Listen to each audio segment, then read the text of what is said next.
What's up, guys? This is Frankie here, and I wanted to show you a little message that somebody sent me today, our man Nikki Two Angels, for breaking through a dentist. And I figured this is something that could help a few of you guys who are writing your outreach messages to do them a lot simpler and more effective. And part of it understands what the actual goal with an outreach message is, which is not what most people think it is. By the way, for those of you guys who don't know me already, my name is Frankie Finn. I wrote this fancy book right here called Beyond the Agency Box. I've also built 3 of my own agencies since 2007, up to 100 plus clients. And I've helped, hundreds, maybe even thousands of these agency owners worldwide to live the whole agency beach laptop lifestyle. So let's get into it.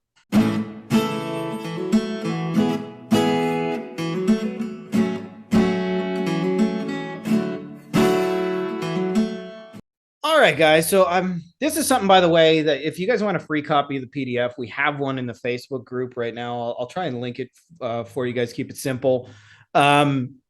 This is a filter that I put in the book that I wanted you guys to be able to use to understand what it is you're doing with outreach. Now, before I even do that, this is a copy of Nick's message here, but I want you to understand the goal,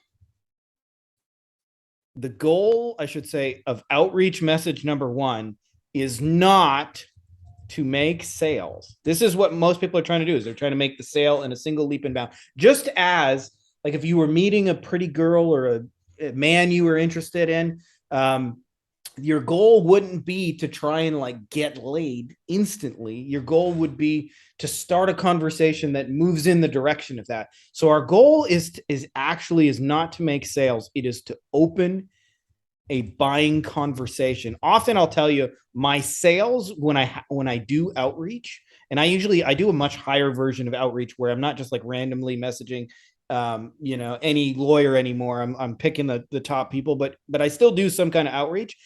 Sales often come like 2 to 10 messages later, right? There's a back and forth, a conversation. Can I share this with you? Are you open to that? Right? So our goal is simply to open a buying conversation. I say a buying conversation because you can open in a way that gets a response. So like our actual goal more than anything, it's just to get a response that says some form of, like, they may not say it in this exact phrase. They probably won't actually, but I'm curious to know more. Right? Like, okay, I'll hear more. What do you got to say? Right? Like, that's the only goal of the message, right? Is not to go, here's my credit card. It's just like there's no magic message that's going to get a woman to, like, jump into bed with you, right? But you can open a conversation. And the reason I say a buying conversation is because there's ways to open, like, there used to be all these videos online that say, hey, do you want to see Britney Spears naked? And I have to admit, I clicked on one of those back in the day. And of course, it's not Britney Spears naked. And so it's a bait and switch. So even though they got me to click or to engage, at the end of the day, it was just clickbaity. So we want to open a specific kind of conversation, which is a buying conversation where they're actually interested potentially in what it is we have to sell. So I'm going to pass these through some of the filters here. I might do this a little bit of order, but the first question I have, like, let's do filter number 1, because this is actually more important than the message itself.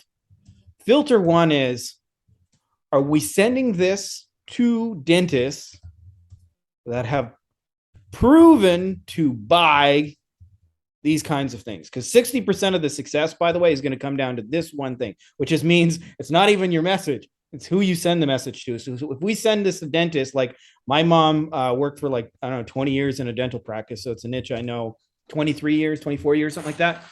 And their dentist grew entirely on word of mouth. After like 20 years, they finally bought a website, but they would just make a bad client. They're good people. It's a good practice, but they're not trying to grow their marketing business, and they're not trying to like create this giant dental practice. So if you reached out to them, you're probably going to have no luck with anything you sell.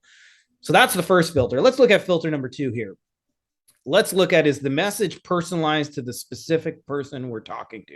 All right, so let's get into actually the message here, and we're going to clean this up and make it simpler. So, dear Dr. X. So this part, I would say, yes, the Dr. X is, obviously if we're messaging them with their name, that part is personalized. I noticed you were among the higher ranking dentists in your area. I'm going to say this is a no. Personalized to me is like actually commenting about the specific thing that's going on in their life. So I'm just click on LinkedIn, see if we can find a dentist, and let's just see what we can find about this dentist. Let us go here and search for dentist. Saw my man Dennis Yu's name popped up there. That's a cool name.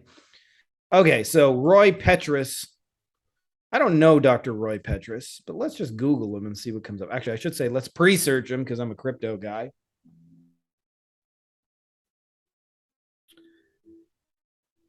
And let's just see if we can find him on Facebook as well. So personalization to me is not about like like a generic I saw you were high ranking. It's about like commenting about something specifically that is unique to them, that potentially is something new and fresh going on in their life if you have it. So let's just see if Roy Petrus comes up. If he doesn't, we won't lose any sleep over it. It looks like we can't find anything about this particular dentist. So I would comment something specifically about their practice. So let's look at some of the things that make it unique, right? So I'm going to click around for a second, the practice. So in this case, it looks like he works with his son. So that might be where my N is right here. Is Dr. Roy Petrus, Dr. Dennis. Hey, really cool that you and Dennis work together as a father-son combination. That might be my potential opener right there. So we want to say something that's specific to them and no one else. So saying I'm high ranking is not specific to them and no one else. So that thing, it's personalized-ish, but probably not that. This shows me that you perhaps already have a budget for marketing and take care of the business side of your. So there's a couple of things you're doing here, and there I can see, we want to use the right tool for the right job. So this shows me that perhaps you have a marketing budget. Now, remember, if we're messaging people that have already are actively buying these things right kind of now, then we don't have to say this. So I'm going to say this message. Actually, I'm going to say your first two messages. Instead, like we're going to come back to this, but we'll come back to a personalized thing. What kind of patients would you like more of? This is a tool that I use in groups to find out what kind of patients they actually want more of, but I wouldn't necessarily use it in an outreach. So let's pass it through the next filter, by the way, because the personalization is mostly at the beginning. The message is about them using a lot of you and your and little of I or we. I'm actually going to undo some things so you can see something here. And I see this a lot in a lot of outreach messages. So I'm going to actually, let's leave the original message intact. And I'm going to just kind of put the Frankie Finn variation. And mind you, there are any number of ways to be successful with this. And I still strike out doing this stuff, just so you know, sometimes. So like, I'm not telling you this is the way, this is not, I'm just telling you what's worked for me and giving you an educated guess, because I'm not sending messages to dentists. Also, one caveat I wanted to mention, dentists are like girls that get hit on all the time. It's just a very competitive niche. So there's probably going to be more work to break through with dentists than there would be with other niches. All right. So this filter is actually a really important one, is the message uses a lot of you and your and little of we, I, or us. A lot of times, like, because we're trying to talk. So I'm just going to highlight some things here. And this is really common. This, and I'm not like picking on you, Nick. I've done this as well. This shows me. A lot of times it's just rewriting the existing sentence to be about them. And obviously you can't entirely eliminate the word I and we, so I'm not like being super picky, but I just want to show you that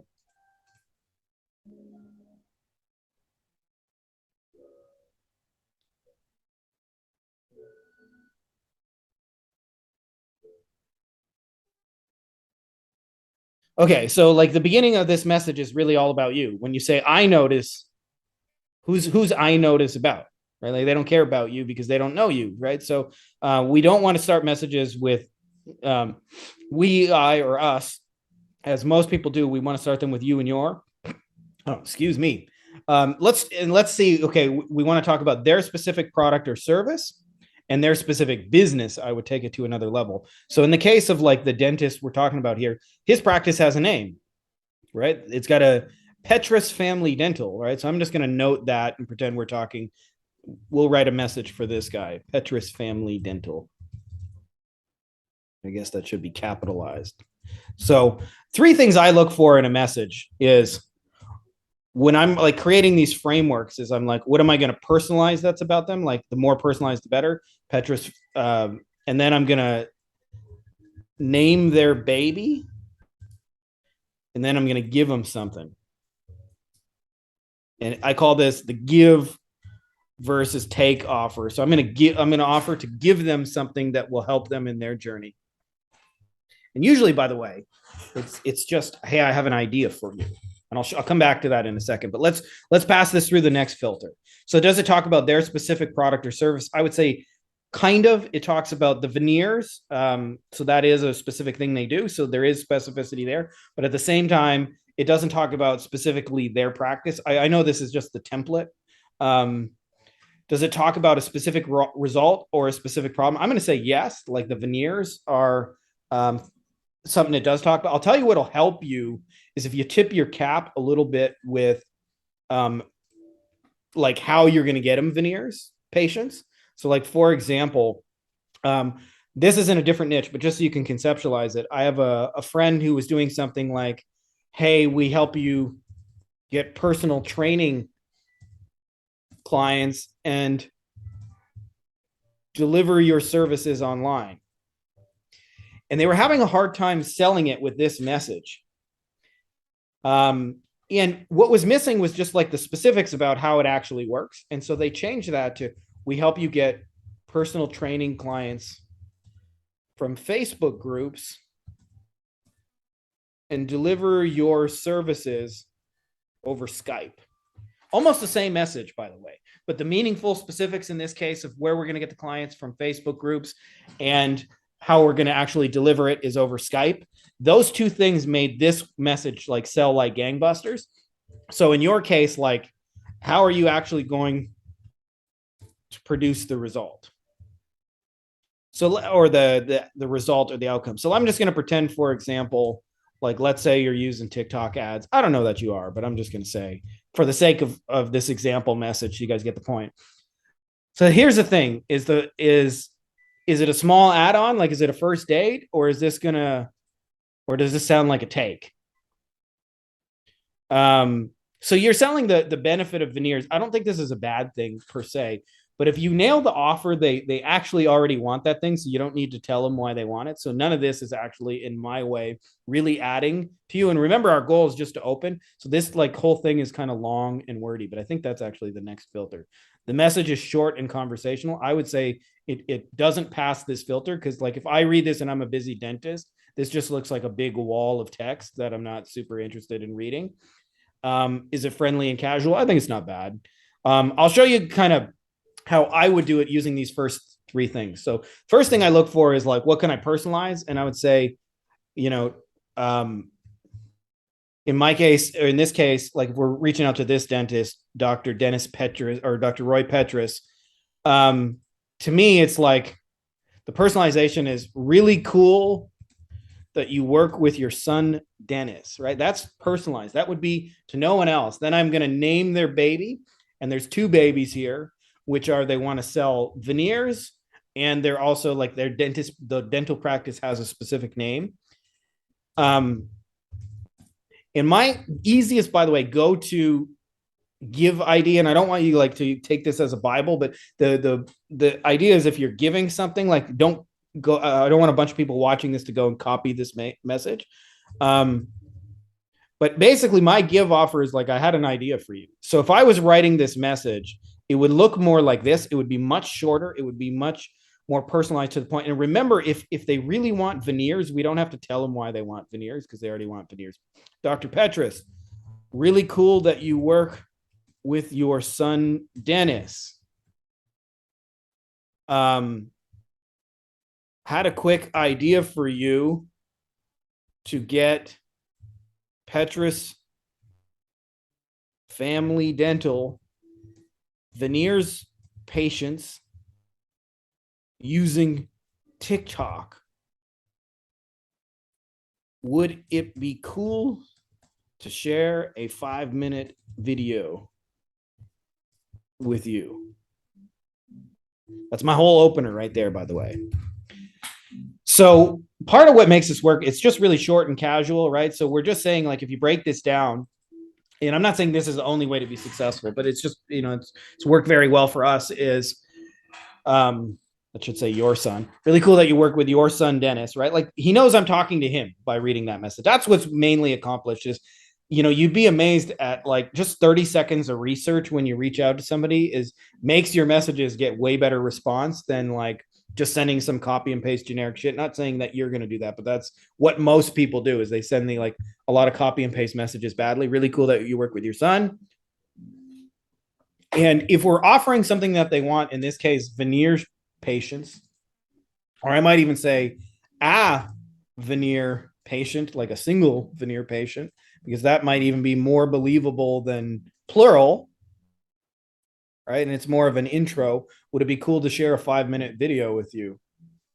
That's the whole thing, right? Like that's how I write these messages. So these are the frameworks that I use. Like I'm personalizing something to them.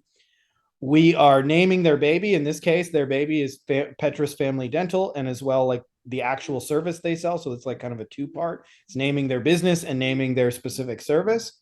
And then however, using whatever, methodology you had in mind, would it be cool to share a 5-minute video? And also, like I mentioned earlier, because we're sending this to a dentist, these are like women who get hit on all the time. There's probably, they're just going to be a little bit harder to break through. So I would probably be willing to follow up with this dentist, even like 10, 20, even 30 times if this was somebody I wanted to work with. Now, bear in mind, I would make sure that they pass this filter. Number one is that, are we even sending it to somebody who's proven to buy it, right? Like if you message my mom's practice, they've grown on word of mouth, they're just never going to hire you.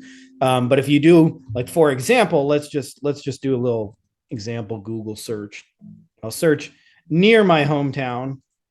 I grew up next to dentist. We'll search for Detroit. Probably not showing me because I'm in Mexico. So like these, for example, these are people like they're spending on ads, as well as these ones. They're busy getting reviews. They probably have paid for SEO as well. Like if we click on their actual link and check out what's going on, these people tend to make better potential clients than somebody, say, who's, I don't know, let's go to page 9 and just see like randomly, nothing wrong with this practice, but they're probably not as serious about growing their stuff as these guys who've gotten all kinds of reviews, and you can tell they take their marketing very seriously and they have systems in place. So yeah, like make sure we're actually going after the right people. And then this is it though, like these are how simple our messages can be to work. Now, what do you think is going to happen, by the way? Like, because we want to kind of have an idea of where are we going to go with this conversation. Well, if somebody says, yeah, go ahead and share a 5-minute video, there's a process we have for doing our 5-minute Loom videos that kind of like takes somebody through like the basics of a sales call and showing them what they want. But the thing that's actually going to make this go is really a combination of two things, which is we're messaging the right person in the first place who's proven to buy these kind of things. And then we're offering them something they want, a veneer patient in this case. If they don't want a veneer patient, there's nothing you're going to say that's going to make this conversation going further. But more than likely, by the way, the first response to a message is going to be like, it's not going to be like jumping up and down and like, here's my credit card. It's just going to be like a short, like, sure, go ahead and send it. Or maybe like, yeah, I'd look at it.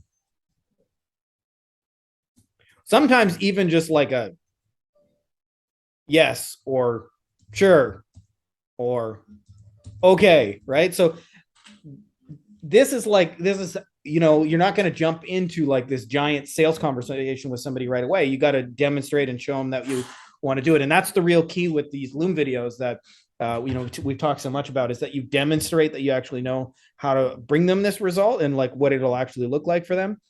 But this is basically what they're going to say. And so like chances are your next move is like, all right, send them a video. And I like to send them Loom videos because Loom tells me when somebody watches it. So I know if they didn't see it, so I can follow up with them and say, hey, it looks like this got lost in the inbox. Can you check this out, kind of thing? Or you saw the video, what did you think? Or, all kinds of things you can go from there. But like, again, our only goal is to open a buying conversation. So I hope that's helpful to you. And I hope that's helpful to any of you guys watching this out there. Just a little quick critique here. And if you're not already subscribed, by the way, make sure to subscribe, and may the force be with you.